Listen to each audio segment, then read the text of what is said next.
네, 안녕하세요. 화요일의 남자 이상화 세무사입니다. 오늘은 24년도 세법 개정안 소개 영상의 마지막 시리즈로 3탄을 준비해 봤습니다. 먼저 소개해드렸던 24년도 세법 개정안 시리즈 중에서 1탄에서는 상속 증여와 관련한 내용을 다뤘고요. 2탄에서는 법인 컨설팅 및 법인 코칭 분야에서 중요하다고 판단되는 개정 내용을 소개해드렸죠. 그리고 이번 시간에는 세액 공제와 감면과 관련한 주요 내용을 소개해드리고자 합니다. 이미 관련 기사가 많이 쏟아지고 있어서 내용을 알고 계시는 분도 있으실 것 같은데요. 이번 세법 개정안 내용을 시리즈물로 소개해드리다 보니까 조금 늦게 소개하기는 하지만 내용 자체가 아주 중요합니다. 그렇기 때문에 시청을 끝까지 자세하게 해주시기를 바라겠습니다. 자, 바로 들어가시죠. 첫 번째 소개해드릴 개정 내용은 창업 중소기업 세액 감면 제도를 합리화하겠다는 내용입니다. 이 내용과 관련해서 최근에 기사가 많이 올라오고 있는 것 같은데 좀 더 자세히 짚어보도록 하겠습니다. 현행 창업 중소기업 세액 감면 규정의 내용과 달라지는 부분은 크게 세 가지다. 이렇게 보시면 되는데 첫 번째로는 현행 규정상에서는 수도권 가밀억제권역 밖에서 창업한 중소기업에 대해서는 5년간 50% 감면해주고 있는데 업종이 신성장 서비스업에 해당하면 초기 3년간은 25%포인트를 추가로 감면해주고 있었습니다. 그런데 이 우대 감면 적용을 24년도까지만 적용하고 종료하겠다는 내용이 그 첫 번째 개정안에 해당을 하고요. 두 번째 내용이 중요한데 현행 규정에서는 수도권 가밀억제권역 밖에서 창업한 중소기업의 경우에는 청년 창업이 아니면 5년간 50%를, 청년 창업에 해당하면 5년간 100%를 감면해주고 있었죠.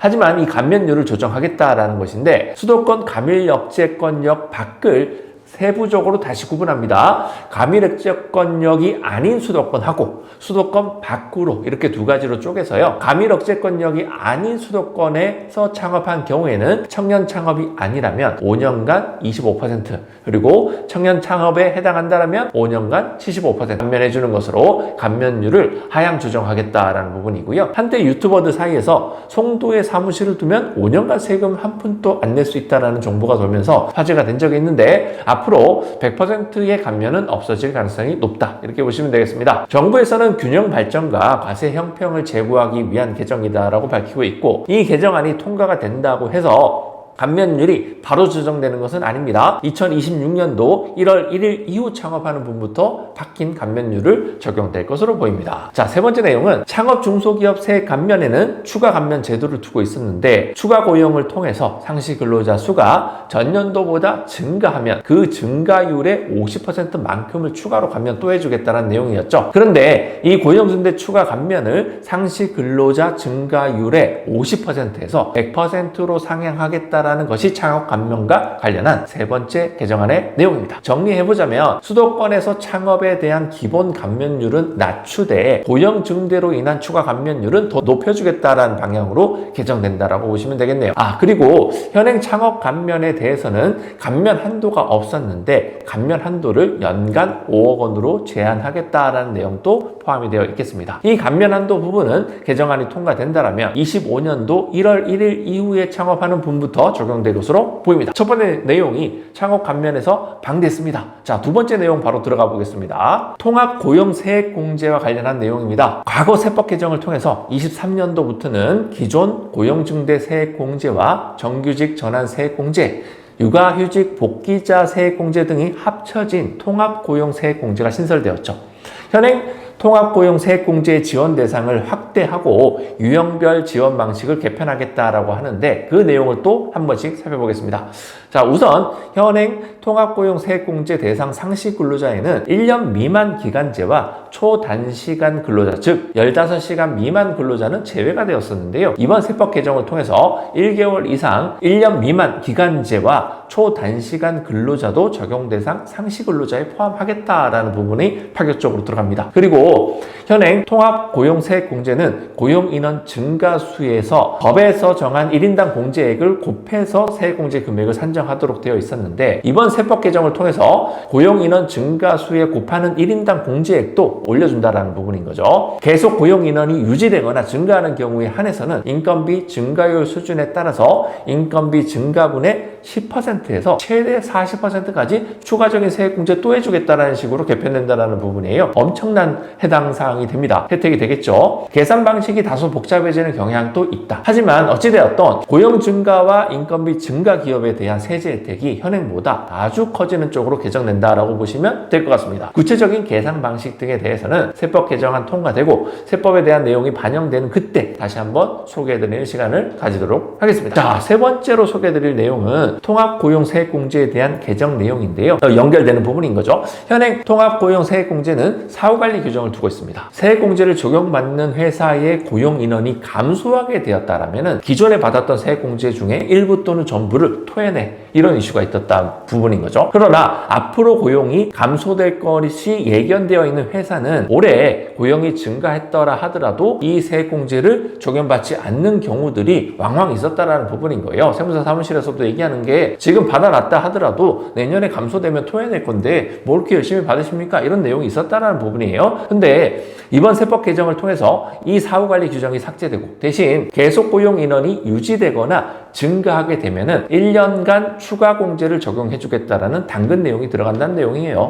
책집보다는 당근으로 전략을 수정했습니다. 그리고 현행 통합고용세액공제의 추가 공제로 분류되어 있던 정규직 전환자와 유아휴직 복귀자에 대한 공제를 기본공제와 통합하겠다라는 것인데 개정안이 통과되고 나면 해당 내용의 세법이 어떻게 반영될지를 조금 더 지켜볼 필요가 있어 보입니다. 이 부분도 좀 더 명확해지면 다시 한번 소개해드리는 시간 마련해 보겠고요. 네 번째로 소개해드릴 내용은 통합투자세액공제 증가분 공제율을 상향하겠다라는 내용에 해당을 합니다. 통합투자세액공제의 적용 대상 업종은 영위하는 사업자가 사업용 유용자산 등에 투자한 경우에 중소기업은 투자 금액의 10%에서 최대 25%의 세액공제를 해주고 올해 투자 금액이 직전 3년도의 평균 투자액을 초과하게 되면 그 초과액에 대해서도 3에서 4%를 추가로 또 공제해 주겠다는 내용입니다. 이번 세법 개정안에서는 기본 공제율은 그대로 유지하되 추가분 공제율을 현행보다 높은 10%로 상향하겠다는 내용이 포함되어 있다는 내용이죠. 기업의 투자 촉진을 도모하기 위한 취지로 보여지고요. 이 세법 개정안이 통과되면 25년도 1월 1일부터 투자하는 분부터 적용하겠다. 즉시 적용입니다. 다섯 번째 소개해드릴 내용이 있습니다. R&D 세공제 적용 대상을 확대하겠다라는 내용이에요. 현행 규정에 따르면 R&D 세공제가 적용되는 비용의 범위에는 일반 분야는 연구개발비, 재료비, 인건비 외에도 소프트웨어 대여, 구입비, 시설 임차료, 기술 지도비, 디자인 개발 지도비 등 여러 가지가 포함되는데 반해서 신성장 원천기술 분야에서는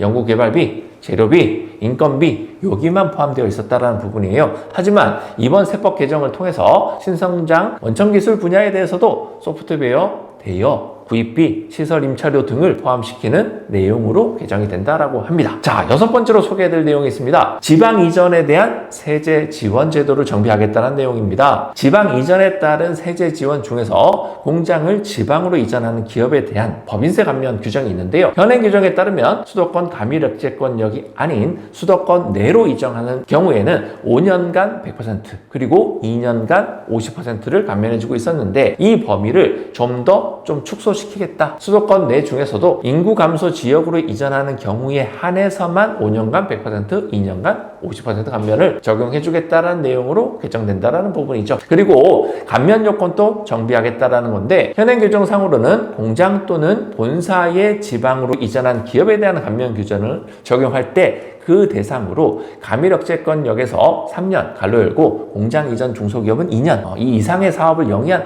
기업이라고만 규정하고 있었는데 단서 규정을 추가해서 단 이전인 10년 이내에 감면을 적용받은 기업은 제외한다라는 문구를 추가하겠다고 합니다. 또한 업종 기준과 관련해서 현행 규정에서는 이전 전후 동일한 업종을 영위해야 한다라고 명시하고 있는데 이를 이전 전 2년 이상 공장 이전의 중소기업은 1년 이상 영위한 업종과 동일한 업종을 영위해야 한다라고 개정하겠다라고 하네요. 세액 감면의 적용 대상을 좀 더 명확하게 하겠다는 취지의 개정안으로 이해하시면 되겠습니다. 이 개정안 역시 통과되면 25년도 1월 1일 이후 이전하는 분부터 적용될 것으로 보입니다. 마지막 내용입니다. 일곱 번째로 소개해드릴 내용은 중복지원 배제에 관련한 내용에 해당을 합니다. 조세특례 제한법에는 굉장히 많은 세제 지원 혜택들이 열거되어 있어요. 그렇기 때문에 세무사들도 깜빡 1년 정도 놓치고 나면 무슨 내용들이 변화되는지 헷갈릴 정도로 아주나 많습니다. 그 중에서 중복 적용을 할 수 없는 규정들을 정리해서 명시해둔 규정이 별도로 있다라는 부분인 거죠. 이 현행 규정상으로는 중복 적용이 가능했지만 앞으로 중복 지원을 받을 수 없는 항목을 추가해서 이번에 세법 개정안이 나왔습니다. 대표적인 현행 규정에서 상업 중소기업 세액 감면 중에서 고용증대에 따른 추가 감면과 통합고용 세액공제만 중복 지원이 배제되고 있었는데요. 창업 중소기업 세액 감면과 통합고용 세액공제의 중복 지원을 완전히 배제하겠다는 내용이 개정안에 추가되었다고 합니다. 중요한 내용입니다. 기존의 창업 중소기업 세액 감면을 적용받던 기업의 경우에는 고용 증가에 따른 세액공제를 계속 쌓아놓고 있다가 창업 감면이 다 끝나고 나면 이로써 이후부터 쌓여있는 고용증대 세액공제의 2월액을 다시 가져와서 공제받았다. 그래서 굉장히 큰 세액 감면의 효과를 보고 있었는데요. 이번 개정안이 통과된 이후에는 창업하는 회사의 입장에서는 다소 아쉬운 개정 내용이 될 것 같습니다. 그리고 근로소득 증대 세액공제와 통합고용세액공제 중에서 인건비 증가분에 대한 세액공제의 내용이 중복지원 배제된다는 내용도 새롭게 추가되었습니다. 이번 개정안에서 통합고용세액공제 중에서 인건비 증가분에 대한 세액공제 내용이 새롭게 들어가게 되면서 비슷한 성격의 근로소득 증대 세액공제와 중복지원을 배제하겠다는 내용도 추가되었다고 이해하시면 되겠습니다. 자, 오늘 이 시간에는 이렇게 24년도 세법 개정안 중에서 세액공제 감면에 관한 주요 개정 내용을 소개해드리는 시간을 가져봤습니다. 제가 세무사를 한 15년 가량을 하고 있는데 역대급으로 중요한 내용이 많이 소개된 개정안이다라고 보여집니다. 이렇게 많이 개정이 되었나? 라는 내용이 있고요. 이거를 바꿔서 얘기한다라고 하면 이 세액 감면 공제들을 잘 받게 된다고 하면 법인세를 거의 낼 일이 없겠습니다. 근데 법인세를 어느 정도 내시는 분도 있겠지만 아주 많이 내시는 분이 있거든요. 그런 분 같은 경우는 이 세액공제를 잘 적용받는다라는 것은 우리가 3월 달에 단 이 시간에만 적용해서 내년 3월이든 그 이후에 3월이든 법인세 신고하는 그 3월에 한 번 정도 해서 모든 거를 갈 수 없는 환경으로 앞으로 가고 있다. 그래서 경적 청구를 많이 하잖아요. 그래서 경적 청구 하게 되면은 한 30% 감면받는 부분에 대해서 수수료 내고도 진행하는 그런 회사도 상당히 많아지고 있는 시대적 흐름이 많이 바뀌다라는 부분인 거예요. 그래서 저희가 항상 얘기하는 게 있잖아요. 3월 달에 제대로 하고 나면은 추가적인 수수료 낼 필요가 없다. 근데 제대로 하는지 안 하는지는 그건 대표님 몫이에요. 대표님이 발빠르게 계속적으로 계속 트라이 해보셔야겠죠. 우리 세무사가 그만큼 잘해주는지 아닌지 그거는 대표님한테 달려있는 숙제다. 이렇게 생각해 보시면 되겠습니다. 오늘 준비한 내용은 여기까지고요. 구독과 좋아요는 영상 제작에 큰 힘이 됩니다. 저는 이상화 세무사였습니다.